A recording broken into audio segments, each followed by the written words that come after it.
Bismillahi walibni warwil kudus al-ilahul wahid. Demi nama Bapa, Putra, dan Rohul Kudus, ketiganya yang esa. Salam kebenaran, Tuhan Yesus memberkati kita.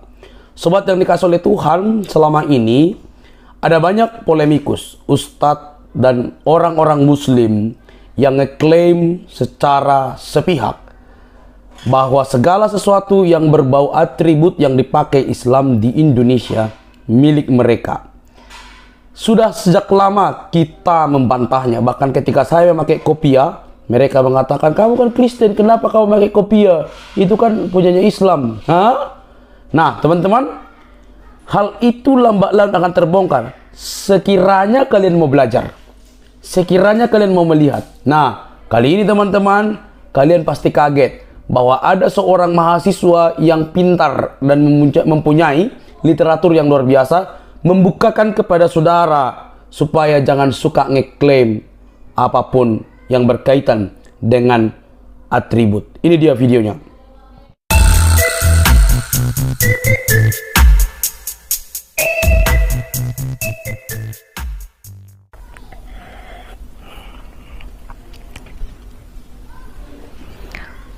Assalamualaikum warahmatullahi wabarakatuh. Halo warga positif, bertemu dengan saya Sirojul Umam. Oke, di video kali ini gue ingin sharing sama kalian tentang bagaimana sih kehidupan umat Kristen di Jazirah Arab. Sebelum masuk ke videonya, boleh dong saya minta buat kalian agar subscribe terlebih dahulu, biar saya lebih semangat untuk update konten-konten berikutnya. Oke, lanjut ke videonya. Sebelum kita berbicara kehidupan umat Kristen di Jazirah Arab, mungkin kita perlu mundur ke belakang.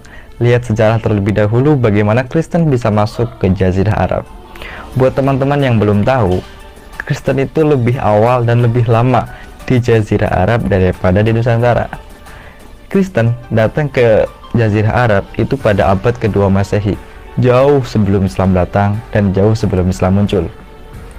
Tapi sayang sekali teman-teman, informasi pada saat itu masih sangat minim.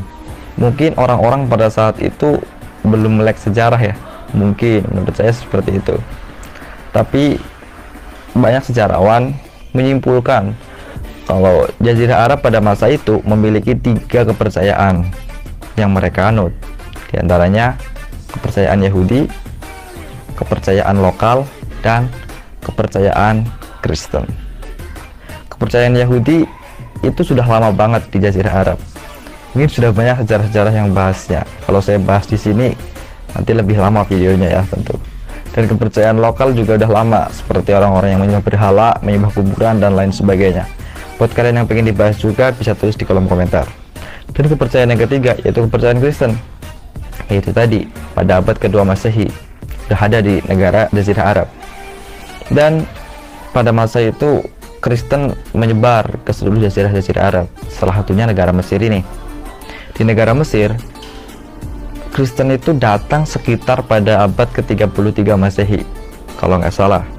Dan mereka memiliki nama tersendiri, yaitu namanya tersendiri, yaitu Gereja Koptik Ortodoks, yang masih ada sampai sekarang dan pusatnya di Alexandria dan masih sampai sekarang juga. Dan buat kalian yang belum tahu juga, Kristen terbesar pada saat ini di Jazirah Arab di Timur Tengah itu ya di Mesir ini. Akan tetapi pemerintah Mesir sampai sekarang belum pernah mengadakan sensus dan belum pernah memberikan kepastian berapa sih jumlah pasti gitu dari penduduk Kristen di Mesir itu sendiri. Tapi dari orang-orang Mesir asli, mereka mengatakan kalau umat Kristen di Mesir ini ya sekitar ya 15-20% lah dari jumlah penduduk Mesir. Itu sekitar 15-20 juta. Penduduknya adalah Kristen, yang dimana itu merupakan agama kedua berarti setelah Muslim. Jadi jangan heran kalau kalian datang ke Mesir itu banyak banget gereja-gereja. Bahkan di samping rumah saya itu ada 2 gereja, bahkan berdampingan pula dengan masjid. Buat kalian yang pengen tahu bisa tulis di kolom komentar. Oke. Dan mungkin ini yang kalian tunggu-tunggu, yaitu bagaimana budaya mereka atau bagaimana kehidupan mereka di Jazirah Arab. Ya, ini sedikit berbeda dengan stigma orang Indonesia dengan Jazirah Arab atau budaya-budaya Arab. Orang Indonesia sering mengira kalau orang berpakaian Arab itu pasti muslim, pasti ustadz gitu kan. Tapi beda dengan di sini. Kalau kalian melihat orang pakai jubah, pakai sorban, itu belum tentu mereka itu muslim, belum tentu mereka itu ustadz. Karena di sini orang Kristen pun menggunakan jubah, menggunakan sorban.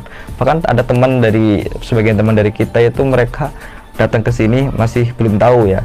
Terus cium tangan ke orang yang pakai sorban, pakai jubah, ternyata itu orang Kristen gitu. Ya nggak masalah juga sih. Tapi kan mereka belum bisa membedakan kan gitu. Dan itulah menjadi pembelajaran buat kita harus membedakan mana itu budaya, mana itu agama. Begitu juga dengan orang-orang Indonesia, kita harus tahu kalau sorban, kalau jubah itu ya budaya sini gitu. Kita nggak bisa klaim itu punya Islam gitu, nggak juga gitu kan. Kita boleh pakai sorban, pakai jubah, itu bagus gitu. Saya juga pakai pakaian muslim kan, saya pakai peci gitu, saya pakai pakaian muslim, tapi saya tidak mengklaim bahwa semuanya itu punya Indonesia gitu, karena mereka punya budaya tersendiri gitu, dan mereka memiliki hak gitu. Orang Kristen juga memiliki hak memakai budaya itu, karena mereka budayanya budaya Arab yang ada jauh sebelum muslim datang gitu, Islam datang gitu. Baik teman-teman yang dikasih oleh Tuhan, berikan tanggapan teman-teman di kolom komentar. Saya tunggu, saya mau lihat apa yang menjadi respon teman-teman. Benarkah bahwa seperti yang kita pakai ini, kopiah, baju koko, dan lain sebagainya, merupakan milik Islam? Tuliskan di kolom komentar. Perlu kita tahu bahwa apa yang disampaikan oleh pemuda mahasiswa dari Al-Azhar tersebut merupakan fakta yang tidak bisa dibohongi, fakta yang tidak bisa ditipu, fakta yang benar-benar valid. Lalu kenapa Indonesia seolah-olah anti ketika orang Kristen memakai kopiah, baju koko, dan lain sebagainya? Kenapa anti? Karena banyak orang di Indonesia yang beragama tapi tidak mengetahui secara langsung bahwa apa yang digunakan tersebut adalah budaya dari Arab. Budaya dari Arab, maka kalau kita bicara tentang budaya, maka kita akan tahu berapa banyak agama yang di sana. Maka kita akan tahu bahwa sebelum Islam di Jazirah Arab sudah terlebih dahulu ada Kristen dibandingkan Islam.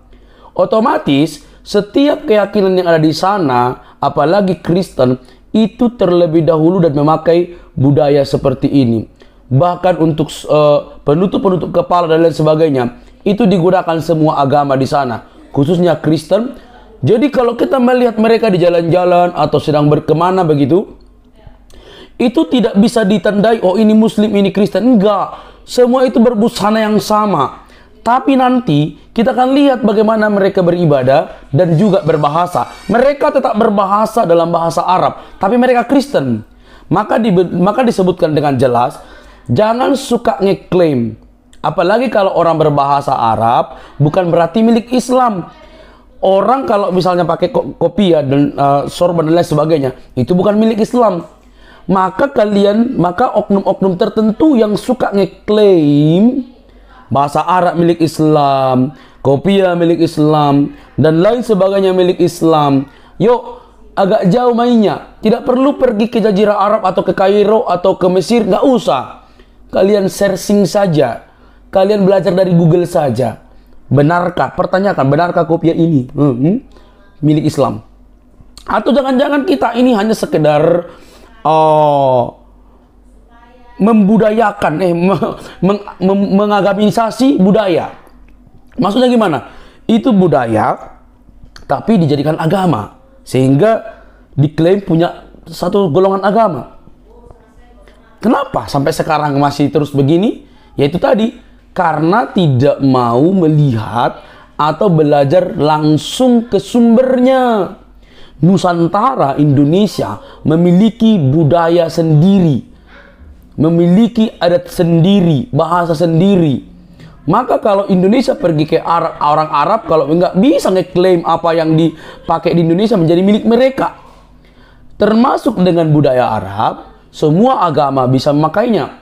Jadi jangan anti, apalagi memarahi kalau orang Kristen memakai kopiah, baju koko. Yuk cerdas teman-teman. Karena kalau di zaman internet ini kita masih suka ngeklaim tanpa tidak belajar, sayang sekali.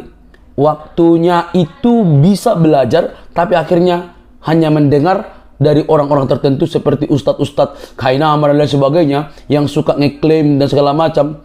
Halo, hari ini kalian ditampol oleh seorang mahasiswa Al-Azhar. Tobatlah, gunakanlah data-data yang valid, bukan valid. Karena valid tidak ada artinya, tapi valid. Valid dan benar. Oke, teman-teman? Salam toleransi, salam.